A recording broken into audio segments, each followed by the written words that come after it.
You know, this story is so sad and it's so heavying that I just, like, yeah, I'm not having a good time telling it. But anyway, whatever. Please go check out the previous part to gauge your bearings, to understand where we're at.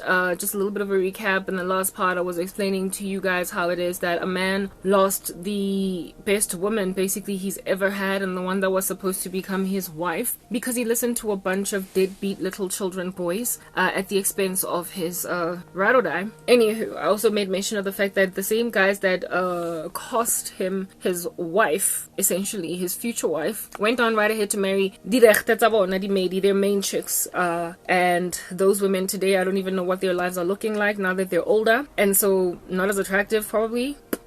In the lives of such misogynistic men. Like, there's just no end to the insanity of these guys. It doesn't stop. And I know that that's a thing, guys, because my dad never stopped being a pest.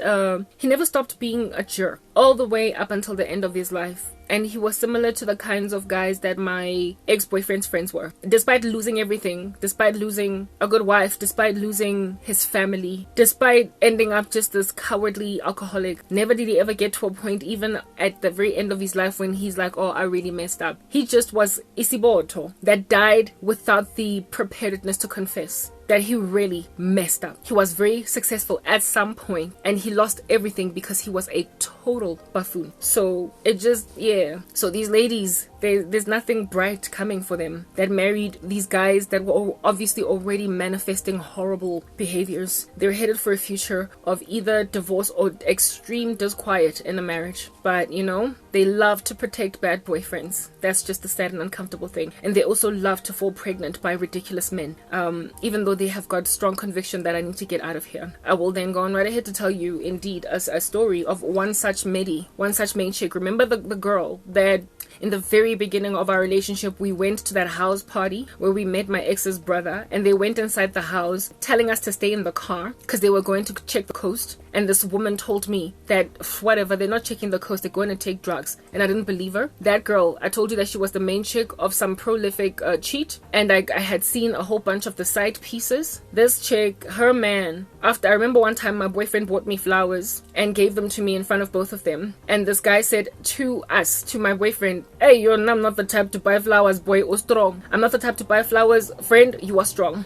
And this woman said to me, not to me, but to him, oh, but I want flowers. I would be cool with flowers. So this man prided himself in being so, like, girthy, strong, and androgynous, like a tactless, careless man, that he prided himself in not being the kind to basically dote over his girlfriend with flowers and chocolates. He imagined it a weakness to be the kind of guy to be that romantic. And his girlfriend complained in front of me and my boyfriend about the fact that she would love to get flowers. Yeah, she had a deadbeat boyfriend that kept on cheating on her, giving her a whole bunch of grief, causing her to cry. One time we confided with each other, and we became friends on Facebook, fast friends actually, and she basically told me that I really want to leave. Let's say his name was Jabu. I really want to leave Jabu. I'm struggling to leave, but like I can't be in a relationship like this anymore. And about a year progressed from the date that we had that conversation, and I bumped into her at a party that I went to with other of my friends, like the friends that I had from university. And when I saw her, when I saw her there, I was like, oh my goodness, what name did I give her? Tutu, I don't know. Let's say her name was Tutu. I saw her, I was like, Tutu, oh my goodness, girl, whoa, it's been a minute. It's been a minute, wow, like it's been a year since we last spoke, so what's going on? Last time we spoke, she had told me she was desperate to leave Jabu, and she was like, no, I'm good, girl,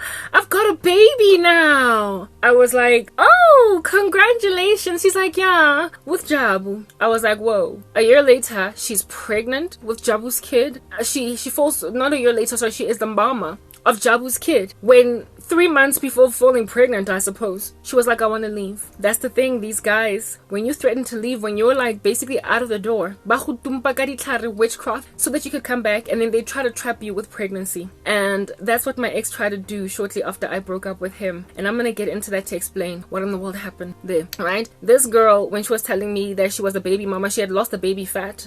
She was looking her same size, but she was a mom now of a child that was just like maybe 2 or or 3 months or whatever. Like maybe like yeah, just newly born, whatever. She wasn't fat. Yeah, she was a baby mama now, and she was therefore stranded with Tutu. And I remember just thinking, no, she was Tutu with Jabu. And I remember thinking, yo girl, now you're gonna have to either marry this guy or be the baby mama giving baby mama drama of an ex-boyfriend that frankly you can't stand. I did not say that in so many words, but like I just looked at her on some congrats and I moved on. The same woman ended up wreaking havoc in my life with witchcraft, because that's the thing, they end up envying or coveting women that have not settled for these bad guys. And when a man traps you with pregnancy, when he impregnates you, when you literally at the time when you want to leave, you ultimately wake up literally not even after you've given him the baby, but in the middle of your pregnancy. So there's a lot of postpartum depression in these women. There's a lot of regret, but they feel stranded. It did not just happen with Tutu, but it also happened with my best friend, who in the run up to her falling pregnant by her deadbeat baby daddy of 10, right? He had like 5 kids by 5 different baby mamas. In the run up to that, we had a conversation. I remember we were chilling in my car outside of my mom's apartment, my mom's house, and we were like, girl, we both want to get, I had given my life to Christ,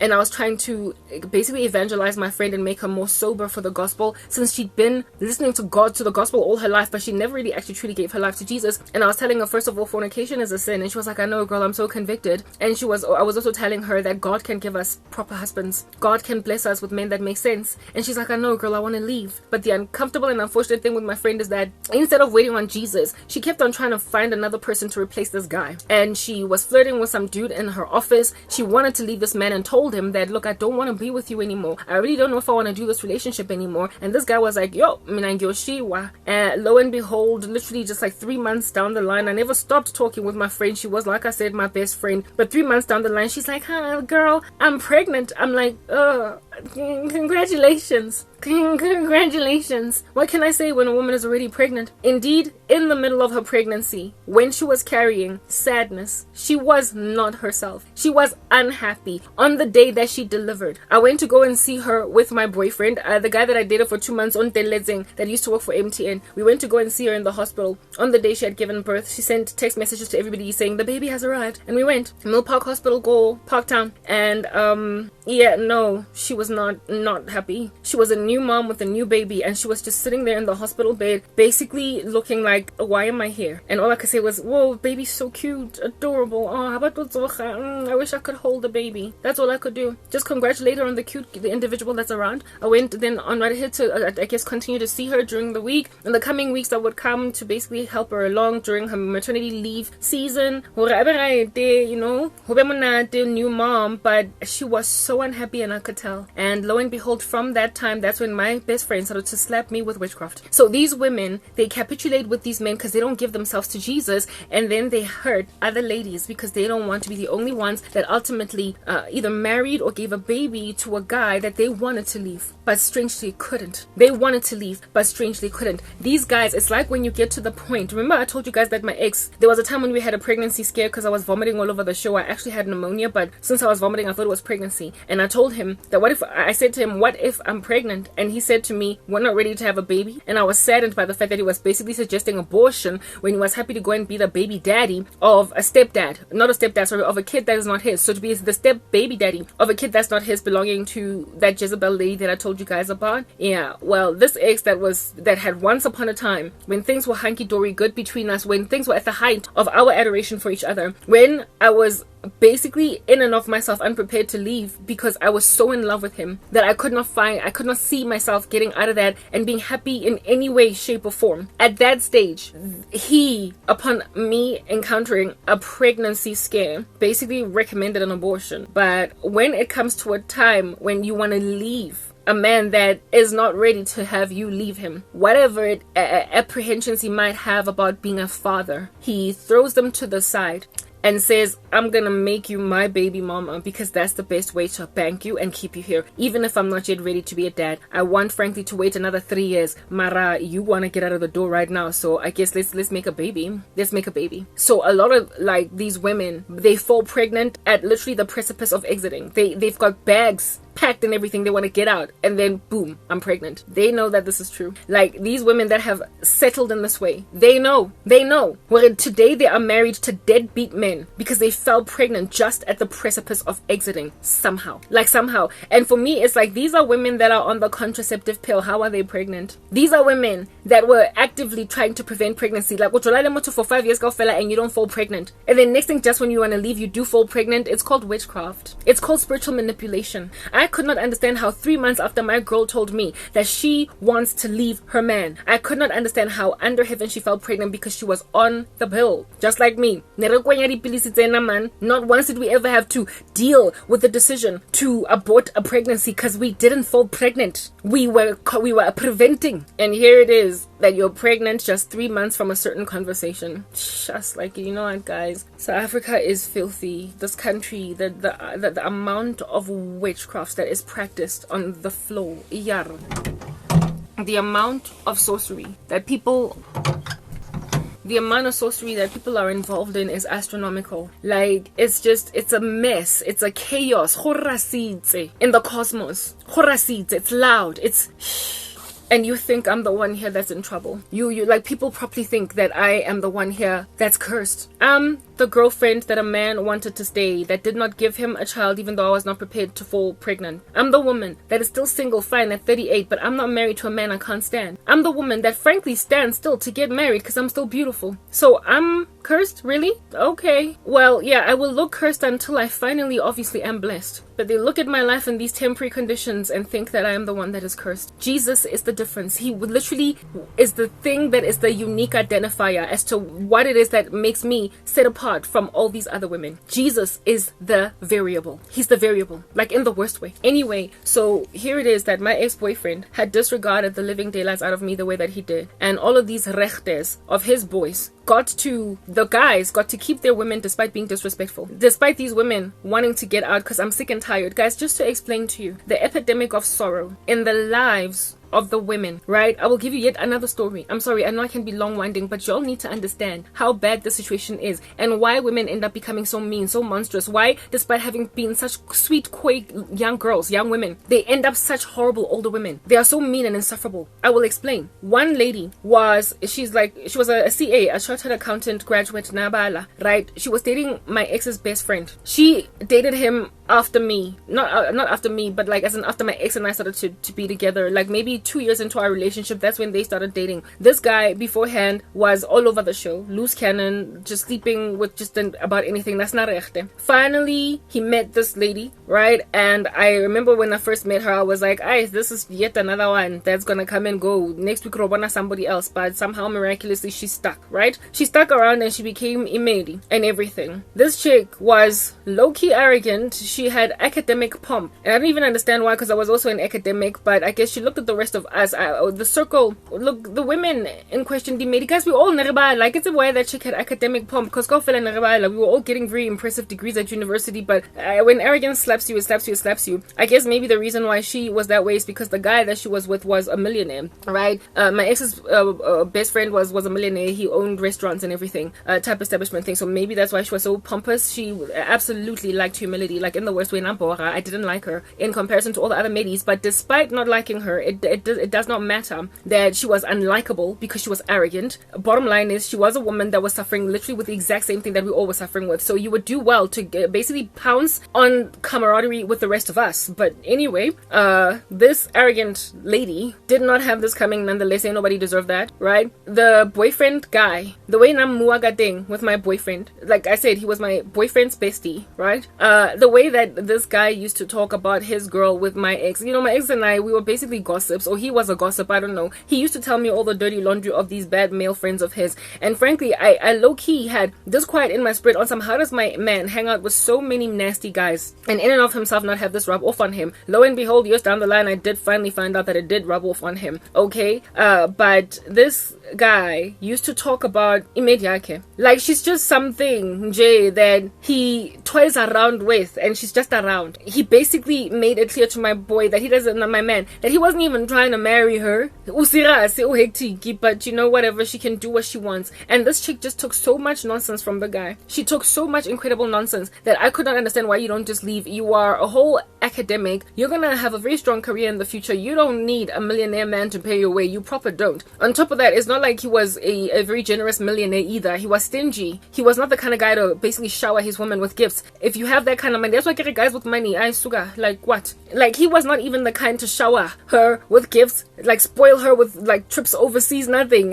For her, it was just about having the title of being with a man that is a millionaire. But he was miserly towards her, and it was like, girl, you would do better to be with some dude that you went to university with that also studied accounting, really frankly, in the office, that is yet to make his first million, frankly, but that's gonna love you and buy you flowers and settle for this buffoon. But anyway, she had an attitude, so low-key I was like, you have this guy coming all up in your girl. Anywho, as if though that was not even bad on its own, the fact that he used to speak badly about her like she ain't Jack. One time he showed my boyfriend, I was kind of irritated with that, her nudes. He showed my man her nudes, like matswele and everything. She sent him her nudes. And while he was hanging out with my boyfriend, who was his best friend, and he was like, ha ha ha, let's say her name was Label. He was like, ha ha ha, look at what Label sent me. And my boyfriend was like, whoa, dude, that's your woman's breast and like lady parts gawking at me. How in the world are you basically making your lady like a Playboy model? Like literally I'm paging through her pics in a dirty magazine. How in the world are you gonna show me your woman's lady parts? How are you gonna do that? And like this dude, like, he was like, kulega boy, like relax, like it ain't Jack, I'm just trying to show you how hot she is. For real? That's how much of a jerk this guy was. Here is this chartered accountant lady headed for chartered accountancy. Basically, she was studying hard at varsity. Here is this chartered accountant basically being put on an analog version of OnlyFans. Analog version of OnlyFans, all up in my boyfriend's grill. Proper. Like, you know, South Africa has such a pandemic that men in this country date women, they record videos with them sexually, right? They do sex tapes, and then they hide, like they have sex with women, hiding cameras in their houses, in their bedrooms that are recording. And then next thing, this chick is on a porn site. Next thing, this chick has committed suicide, or her entire reputation has been decimated. Her office building sees this insofar as they watch XXX sites. It's exactly like in the movie The Perfect Guy. You know how Michael Ealy leaked a sex tape of Sana Nathan or whatever to the colleagues, and she lost her job. Like, yeah, she lost her job type thing. Like a woman with a whole thriving career has got like something on a XXX site. This dude was doing something bordering on that. This best friend of my ex, something bordering on that, where your woman sends you a nude thinking this is just between us. It's like your medi, and then next thing the nudes are all up in your boy's friends, like in your boy's eyes. Like my boyfriend saw the naked body of that woman. I was so irritated with that, not only because of what that guy did, but because I did not want my ex seeing another woman's breasts, for crying out loud. And coochie, like everything, like pretty much a full frontal. He showed my ex his girl's full frontal, and my ex just kept on hanging out with that like son of a gun. That's what's good. That's what's good. That's these are the women that prided themselves in, you know, getting the ring. You know, when the guy proposes marriage to you. I remember my best friend, like when she was very heavily pregnant before she finally gave birth to that baby. She had this like bling bling money and a thing, and it was so big, so rocky on her finger, and she was just like walking around out here in these streets with this thing. Malobola we're gonna get taken out any minute now. Things fell apart between us before then, or my whole life crashed and burned before I could even attend the lobola celebrations and whatnot. Type establishment thing. Nonetheless, she was busy walking around with this ring, and the sad thing about these ladies is just because they get that bling bling money and a thing, to them it's like, at least I'm waving it, but you're the wife whose full frontal your man's friends have seen. But hey, you got the ring. That same girl came to MTN as an auditor. I told you she was an accountant of sorts. They hired the firm that she was working for as an auditor a year after my ex and I broke up, after Nonzi and I broke up, right? And she saw me. She was in a coffee shop. I went to the coffee shop to go and get me some coffee. I was already rocking this ring. I bought it like literally in my first year of being saved in Jesus Christ. I was wearing this ring, right? This ring is a ring that I bought because to display my allegiance and my marriage to Christ. Inside it's inscribed "Wed to Christ." Rocking this ring, walking up and down, happy, walking on sunshine in the office, right? I go to the coffee shop to get coffee, and this chick is like, "Karabo," and I'm like, "Oh my goodness, Lebu, How you doing, label? Whatnot. She was always arrogant, always pompous, always one of those snooty gossips. Let me see what's going on here. Sizing me up, as you can see, scanning me up and down, right? And we talk, we're like, hey, how are you? Are you good? Ooh, are you still with, let's say the guy's name was Zuzu. Are you still with Zuzu? And she's like, yeah, no, Zuzu and I are still together. What's going on with you? Are you married? Are you married? She sees this ring, and I'm like, no, I'm married to Jesus. And she looked at me on some, oh, I see. Yeah. Anyway, so yeah, I'm still with Zuzu. Type establishment thing. Like, whoa. And I was like, Batung Chiki. It's almost as if though she imagined me as one who had lost the life that I could have gained. Because apparently, allegedly, my man, the one that I had, is now so great that why in the world did I leave? And she was still stranded in a relationship. All I could think about was, the love of my life. You're busy looking at me like I lost a good guy. But understand that, girl, I have never even gone to the beach to swim with you on holiday, and yet I know what your vagina and your breasts look like because your man, I know what my boyfriend knows what your coochie and your boobs look like because they were shared with him on a pic, and you are priding yourself in still being the girlfriend headed towards marriage of a GBV guy, gender-based violence guy that shares your nudes. And one of these days, it might even, if at all he gets really upset with you, find itself on a XXX site, and you think that I'm the one here that walked away from a really great guy. You think I'm the one that's missing out on all the beautiful things that you're all still doing together as couples. She was priding herself in successfully prospering to be Imedia, a guy that could not hold down a Medi because he was wealthy, and being wealthy, all the ladies now could no longer be trustworthy, and she got to like hang out with him for a couple of years. I wouldn't be surprised if Zozo or Zuzu married her. Like, Lebu, you deserve each other because you were an arrogant girl, but you are married to an unloving man who can't even splash his millions on you, right? And on top of that, he shares your nudes with his friends. So if at all you become his wife, Lady Chica, now it'll no longer even be him sharing the nudes of a girlfriend with his boys, but of his wife. Whatever happened to a man wanting his woman's body to be just his? That is the sexually perverse culture that we are living in, where men pride themselves in their girlfriends twerking and looking so good while doing it that other men salivate after their girlfriend's goodies. And it's like, whoa, how upside down the world is. It's written in God's word. Woe to you who call bitter sweet, sweet bitter, salty bitter, whatever. Like, exchange good for evil. Wait, woe to you who call black white, white black, gray green, green gray. Yeah, these things are an abomination to Emmanuel. And in these last days, men pride themselves in having such sexy women that their breasts can just be like paraded before the eyes of other men, and they ain't got no issues with it. On that day, after my ex told me the story of him seeing the nude of this female, I stopped, naughtily recording anything with my ex and I using his phone and basically keeping the images. Literally, I grabbed his phone right then as he told me that story, and I deleted every last licentious image of me and him on his phone. He was like, I would never do that to you, baby. That's what he used to call me, baby. I'd never do that to you. What in the world? Why are you being paranoid? That's what he did, and that's why I'm telling you, I'd never do this.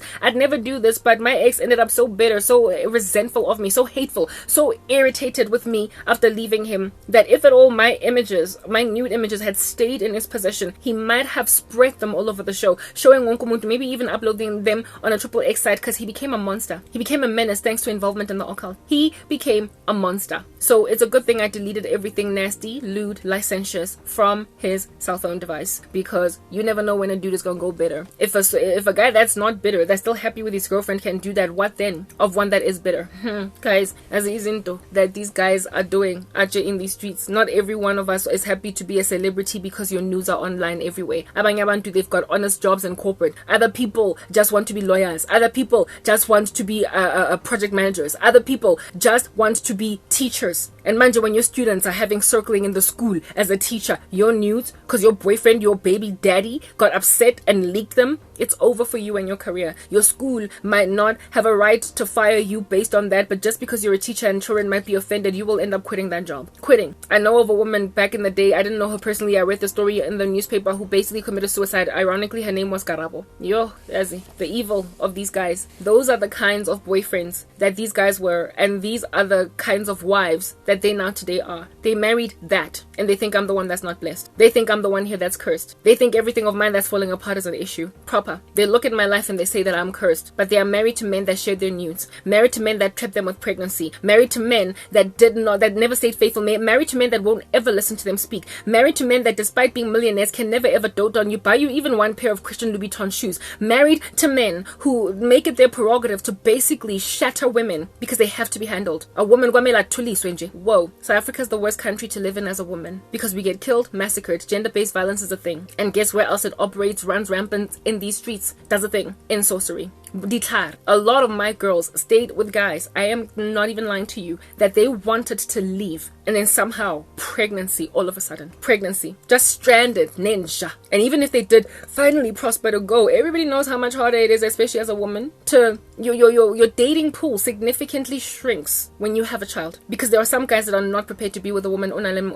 It reduces your prospects. Not every guy is anti a woman that has a child, but there are a lot of guys that if you have a kid, they're like, I'm sorry, no, I got a clean slate and I'm not trying to do this. So when then your options are reduced because of being the baby mama of a guy that frankly even before you fell pregnant you didn't want him, he's taken you, you're gone. The prospect, the romantic future, gone, just like that, just gone. And people think I'm the one actually that's cursed. Anyway, so moving right back then to talking about my ex. This man that had it so good in his relationship that he ought to have severed himself from some bad boys. All of those bad boys, despite being bad and were in dire need of desperately being left by better women than what they were, got to marry those women while he lost her. He was the better man than them all, and yet he's the one that lost the woman. And the only reason why the woman even stayed with him for so long was because he was the better man. What caused us to ultimately finally once and for all break up was the fact that he became similar to his friends in a way that was now insufferable. His personality had changed and I couldn't take it. But before we broke up, I told you guys in the previous part that some other previous parts ago that I went to a during one of the breakups, because he gave me a whole bunch of not attitude, that too, but he had come home to my apartment. We never used to live together, at 2 a.m. and I told him to go home. After that we broke up, and he stopped begging me. That's the thing. Like, everybody was telling him, that's how you train her. He was being man cave, grunted over, growling, menacing men. Kept on telling him, don't beg, don't ask her to come back. Like, you hurt me, you break me. And then when I take action in light of what you did to break me, you then get told by your boys, don't beg. So you hurt me, and after some time progresses, I must then apologize to you because I miss you, despite you hurting me. Things were getting there with my ex, just a level of unhappiness in a relationship that is frankly unacceptable, but nonetheless, he imagined that I would take it in my stride. Anywho, so I broke up with him, and during the season of being broken up, I told you I wanted to get married. I wanted the whole full 9, and it became clear to me that it's not gonna work. He's kind of waxing worse, and he's not even proposing marriage, and I'm like, what, 20, I'm like 20, like what, 6 now, going on 27. I can't, like, this guy, I'm gonna turn 30, still his girlfriend. I'm not about to date a guy for a decade before we get married. I'm not doing it. So after we broke up and he passed me that kind of shade, I was like, whatever. Went to my girl's 25th birthday. I told you guys that I got evangelized today. More or less, she told me about soul ties. After, not she, but my friend's friend, right? After this whole soul tie conversation happened, it stuck on me. It hung. It sat, swung left to right like a pendulum, and I couldn't let it go. It convicted me of sexual sin. When I was reading on it, the gospel was constantly being given, right? I, however, never ever really truly repented until much later. But conviction was there, and when conviction is there, the Holy Spirit is hovering around you, right? He is not yet in you, but he is around you, convicting you of sin. And anywhere where the Holy Spirit is at, he will be warding off some nasties. So the devil tried really hard to prevent my salvation. He tried really hard to block me from walking on, because he was successfully destroying women in this way through men who just go monstrous, and yet they end up married to them anyway, right? How the devil essentially caused me to, or was trying to take away my ultimate response to Jesus, was through another guy, right?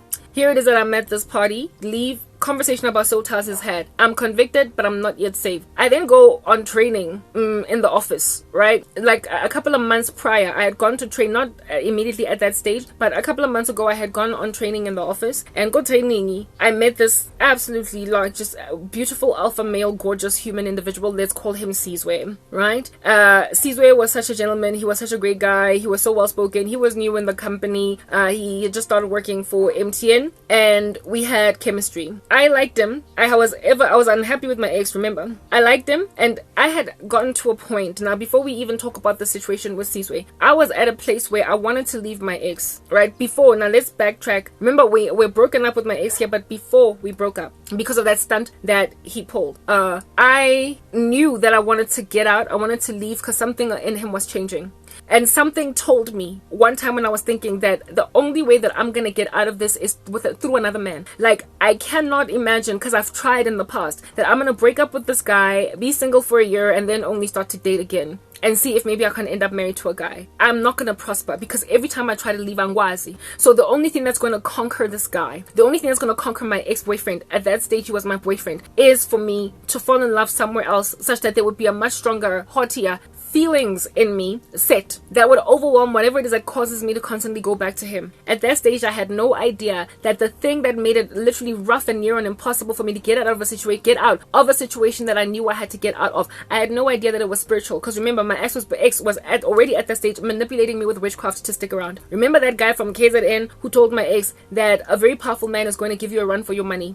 Ever since then, my ex had been putting witchcraft on me, basically to keep me sticking around. Don't ever leave me. I told you guys that he messed up even with our sex. Sex started to hurt. It was painful. And that was all witchcraft. I did not know at the time it was witchcraft. I just thought that my body was starting to do funny things and changing on me, right?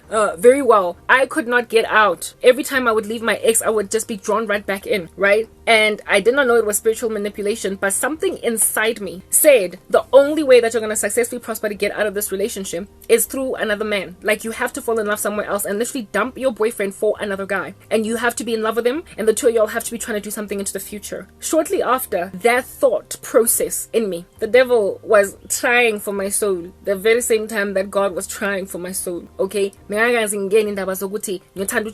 because indeed it was true that the only way I am going to get out of this was through a man. I had no idea that that man was Jesus. I had to fall in love with another man. I had to have somebody that was more powerful in my core to keep me with him than my ex. I needed something that was more powerful than whatever Nonsi was doing to me. I didn't know that Nonsi was doing anything to me, but my spirit knew that another man and him only was the only way out of this relationship. I had to have an immediate transition over. So no rebound, no gap in the middle. I can't take a break in between relationships, because during that gap, I'm going to go back. I just knew it. And it was right. Whatever that gut feeling that I got was from God. He was telling me, you're not going to get out of this relationship. Forget it. To this guy. Just like your friend, you're going to go on right ahead. Well, in the future, my girl, it happened later on, the pregnancy of my friend who wanted to get out of a relationship. She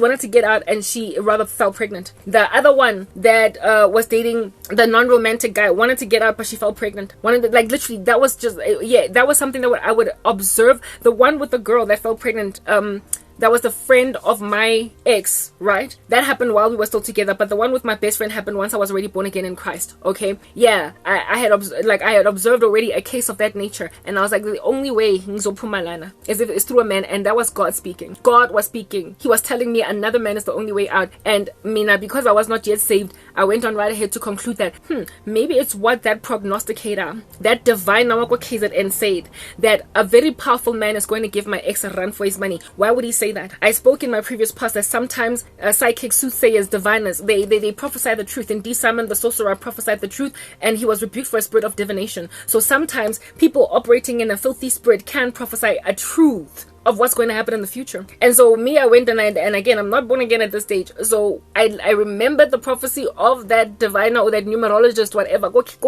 I remembered that man saying that a very powerful man is going to give my ex a run for his money. I then was busy thinking, the only way out of here is through a man, another one that I'm going to fall in love with. There's no way that I can have a break in the middle.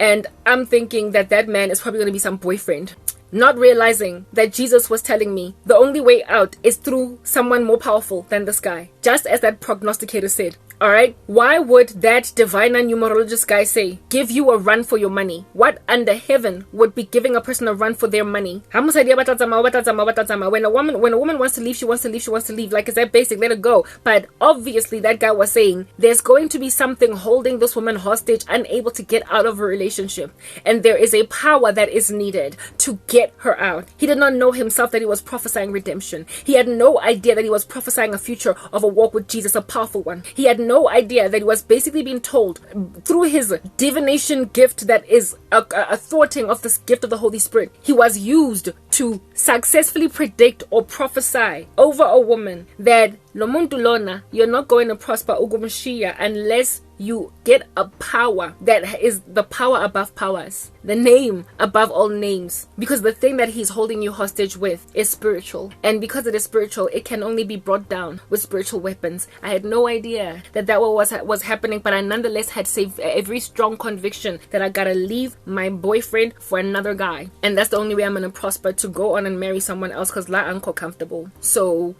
after that thought, I then went on training one day, go office in Crenshaw. I was late. I got to the office late at like 9, right? My colleague, who was an administrator at the time for our team, was like, Karabo, what are you doing here? You're supposed to be in training, because like that's what she does. She basically books training for everybody. She's like, you're supposed to be in training. What are you doing? I was like, oh my goodness. And I ran to Constantia, which is across the office building. Drove quickly there. Arrived at like 9:30, going on 10. A good almost hour late for training. Feeling like a bag of trash. I get there and I wallop in there like a little froggy, sweating on my nose because I've been running. And the only place where I could sit, because I was late, everybody had already been placed and they'd already given introductions and everything, was a table that only had 2 guys sitting at it, and every other table was filled with people. And I walk there all flustered. I'm apologizing to the trainer. I'm so sorry I'm late. I'm so sorry I'm late. And there then is this just gorgeous, beautiful man in the corner sitting at that particular table. And he stands up and pulls out a chair for me quietly to basically be like, it's okay, you're late, we get it, come sit. Yo guys, yes, this guy, hot flushes. He was so beautiful and he was such a gentleman. And remember, I'd only ever been with these random unchivalrous random dudes before my ex. And every time I wanted to leave my ex for someone else, no one ever compared to his level of chivalry. Nobody ever compared to his level of romancing of me. My ex was a gentleman in a way that no one had ever proven himself worthy. Hard to leave, therefore. A kind of man to open doors, buy flowers, buy chocolates, take you on trips, really just go out of his way, extra mile to make a woman feel absolutely adored. And I met another black man that was the type to open doors, pull out chairs that you might sit on, and he looks like he might even be flower buying. It calmed me down in all of my flustered state when I arrived late. There was a those name tags or whatever, those that you write your name on, those name boards that they put on you. What training? His was written. Let's say his name was, I want to give the person a normal name now, man. All these ones that I keep on coming up with. Let's say Zama. Yeah, let's say his name was Zama, right? He takes his name tag, right? And he shifts it to the side as I'm sitting there, just basically trying to calm down from all of my sweaty state. He takes his name and he shifts it to the side, basically hinting to me, saying, my name is Zama. As that guy was, he was so hot. He was so hot. And on top of that, he was such a gentleman, and he flips his card over and is like, without talking, because of course the facilitator, the trainer's busy talking training, so you can't be like, Zama. He flips his card over and he's like, and I read it and he's like, Zama. At which point I then grab the marker and the card that is in front of me, and then I write my name down, Karabo, and then I show it to him and I'm like, I'm Karabo. And then he's like, nice to meet you, but without speaking, like gesturing with his lips, nice to meet you. And I was like, very well. And then he grabbed a course pack and gave it to me, opened to the part where it is that we all were at, and was like, this is where we are in the whole thing. And that's basically how I met this incredibly amazing man. And I was like, what? Just when I'm busy thinking, only way that I'm gonna get out of this relationship, I meet this dude. And I thought it was providence, if I tell you. Let's move to the next part.